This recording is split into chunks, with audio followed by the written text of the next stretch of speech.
February 2021. That's around the time I started getting more seriously involved with the liberty movement and more specifically the Libertarian Party. I joined the party through the very controversial Mises Caucus, and let me tell you, it's been a wild ride since then. Just 4 months later, we took over the Libertarian Party of Florida, and less than a year after that, we saw the Great Reset of 2020 in Reno, Nevada. Since then, we've definitely seen some major ups and downs within the party. One thing is certain though, Dave Smith's decision not to run for president in 2024 definitely took the wind out of our sails. And it's crazy because for all the talk of Michael Heiss and others about the importance of not building a movement around a single individual like Ron Paul, at the end of the day, he was the charismatic leader that bound us all together.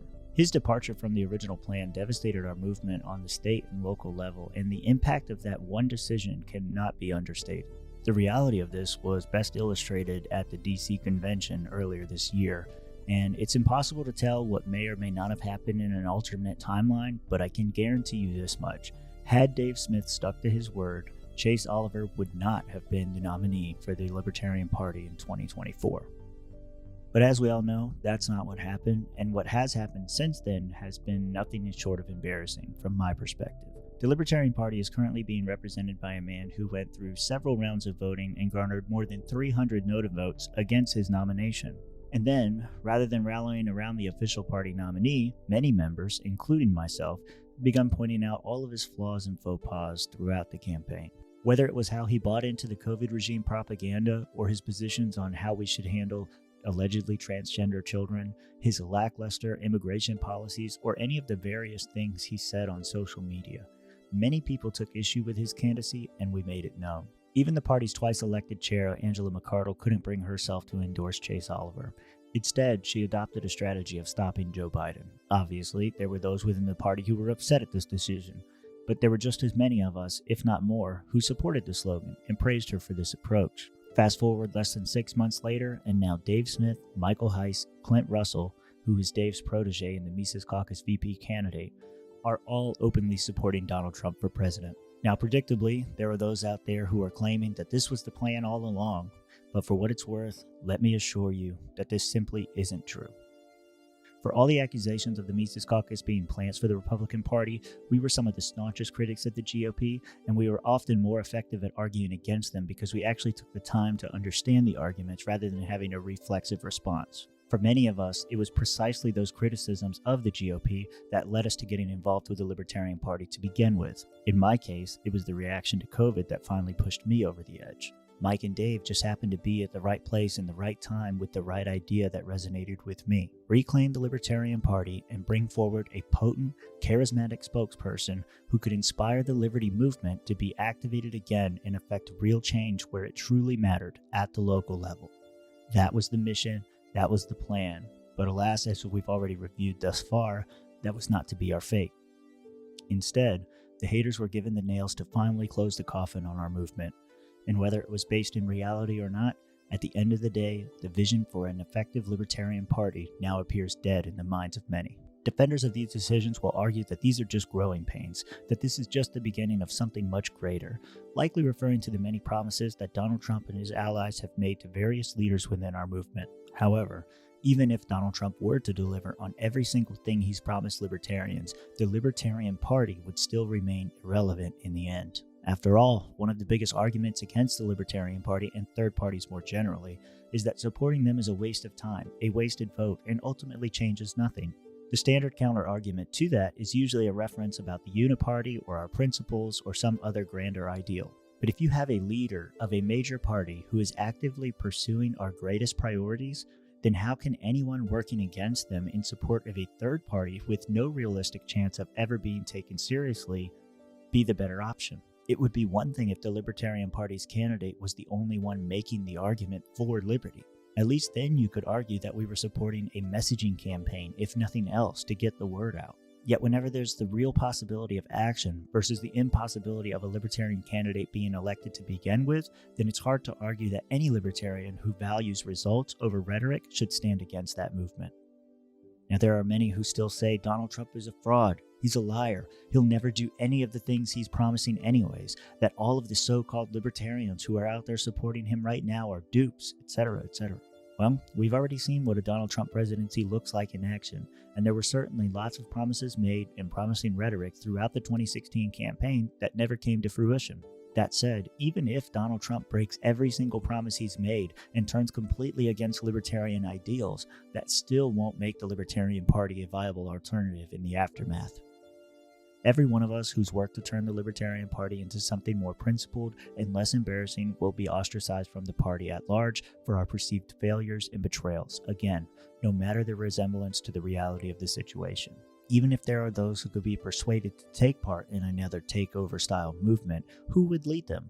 Dave Smith probably won't even bother attempting to do it again, but I'm not convinced he even could do it if he wanted to. Again, the impact of his dropping out of the race for the nomination cannot be understated. And now with his later endorsement of Donald Trump, each of these actions are disqualifying to many within the party on their own. Together, it's an impossibility. Even if he made a sincere effort, no one would believe in his ability to see it through simply based on our own past experience. And it would be really hard to blame them for thinking that way. The takeover was successful. And in my view, it was for a few reasons. We had a clear enemy, we had a clear plan to defeat them, and the charismatic leadership led the way. After Reno, we routed the enemy and began to lose focus, but we still had the plan and the leadership, so we pushed forward. Then, our greatest leader left us, and with him went the plan that we had all been working so hard for. Ever since then, the way forward was unclear, and the movement eventually fell apart on its own. All of this is to say that if we are to continue the pursuit of liberty, we can't repeat the same plays from the same playbook. We've made our mark on the battlefield, and whether you see it as something that's positive or negative, the situation on the ground has been changed. To make matters worse, one thing that hasn't changed much, ironically enough, are the government regulations impacting political parties. If you're not super involved with inter-party politics, you might not know this, but in many areas, political parties are restricted by the government, usually the state government, from controlling who can and can't be a member within their party. The National Libertarian Party and many state parties have their own rules and bylaws regarding members' rights, but many of those rules are written or included primarily to remain in compliance with state regulations. What this means for the purposes of our discussion is that bad actors, or people who may not be perceived as real libertarians by other party members, must be allowed to meaningfully participate. In some states, like Florida, these regulations mean you don't even have the ability to require membership dues as a basic filtering mechanism because it's seen as an undue burden. At first glance, you might view this as an advantage to those of us who are now tainted by our involvement with the Mises Caucus, and it certainly helped us in our mission to take over the party. But it's important to remember that this protection extends to every interested member of the party, not just the people who agree with us and our vision for their party, but more importantly those who don't and would do it harm. It's become quite a cliche within the party, and it may be odd to hear me say this as a member of the Mises Caucus, but I do believe that there are legitimate infiltrators within the Libertarian Party who actively work to undermine its overall success and effectiveness. That finger has been wrongly pointed at me and my friends more than once, and the irony of me making this claim at this point in time is not lost on me. Nevertheless, I believe it to be so, and protections like these, whether mandated by the state or passed by well-intentioned delegates at various party conventions, allows them to operate with impunity and leaves everyone else without meaningful recourse. As long as these rules and others like them are in place, I am not sure that there can ever be lasting change within the Libertarian Party. Instead, we appear doomed to repeat this cycle of temporary takeovers followed by much longer periods of utter incompetence until the situation becomes so bad a new crop of would-be revolutionaries attempt their own brand of takeover.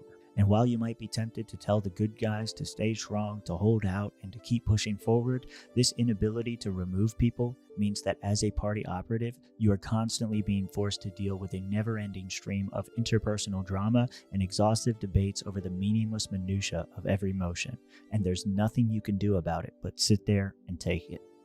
This environment inevitably leads even the best of people to a state of burnout, and no matter how hard they try, they will all eventually drop out for one reason or another, and I can't blame them. Back in the day, I used to recruit people for various positions within the party, and there was one guy that I always went back to for advice and guidance on what to do on this or that thing. And so naturally, I ended up asking him to take one of these leadership positions, and his initial response to me has stuck with me ever since. I asked him to take a position one time, and he said, "No, thank you. I've already served my time." And the more time that has passed, the more I have come to understand exactly what he meant by that statement, and now even he has entirely removed himself from the equation. In the end, I believe the results will always be the same. So the question is, what do we do now? Because despite all my doom and gloom about the state of the party, I truly do believe that good will win in the end, that the righteous will prevail, and that the future will have greater liberty than it does now. But my experience has convinced me that this reality will not come to fruition as any result of any action taken by the Libertarian Party. Again, we've made our mark and we've made great strides, but at the end of the day, the organization is what it is. And so, assuming all of that's true and you take what I say for what it is, then what do we do now? Well, one idea that I am particularly fond of is physical concentration and the idea of putting more libertarians in one place. I'm not saying it's impossible to have a nationwide movement of like-minded individuals who are capable of working together to affect positive change in their communities, but it is unquestionably easier to collaborate when you're in close proximity. Plus, the more like-minded people you have nearby, the easier it becomes to affect change where it counts most, at the local level. All you have to do is look to movements like the Free State Project and see what sort of effectiveness a movement like that could have. But as they've learned, it's really hard to convince people to move to them. Everybody wants to stay where they are. They want to be in their home. They don't necessarily want to move to some random part of New Hampshire. Outside of physical concentration, one of the main points of the Mises Caucus and an effective strategy for any political movement really is the use of strategic coalitions. No matter how radical a proposal might sound, it is almost certain that you can find a community of people who agree with you, even if it's only on that one thing, and they are willing to push it forward with you. Again, if we are looking at the Mises Caucus movement at its peak, we know that there are thousands of people across the nation who were on board with that platform, and just as surely countless more who could find at least one point on that plank that they agreed with. So the opportunity for change almost certainly exists. Unfortunately, I do believe that this brand we've all come to know is fairly tarnished, and although the remaining organizers might try to rehabilitate their image and rebrand, it is more likely doomed to the dustbin of political history than it is to be resurrected like some phoenix from the ashes. The void that will be left by the ending of this chapter in our movement will need to be filled. But again, it is my firm belief that anything rooted within the Libertarian Party will be destined to failure. Whatever comes next must not make the same mistakes, must not tie itself to one person or one political party. The goals must be clearly defined, and the path for achieving them must be well thought out and attainable. Liberty in our lifetimes and decentralized revolution are great taglines, but ultimately they do nothing to create a clear vision for our people to rally behind. And although we can't rely on individuals for obvious reasons, leadership is important, and that human network is just as vital. Whatever comes next will need great spokespeople and great operators. Building a political movement is much like building a business network.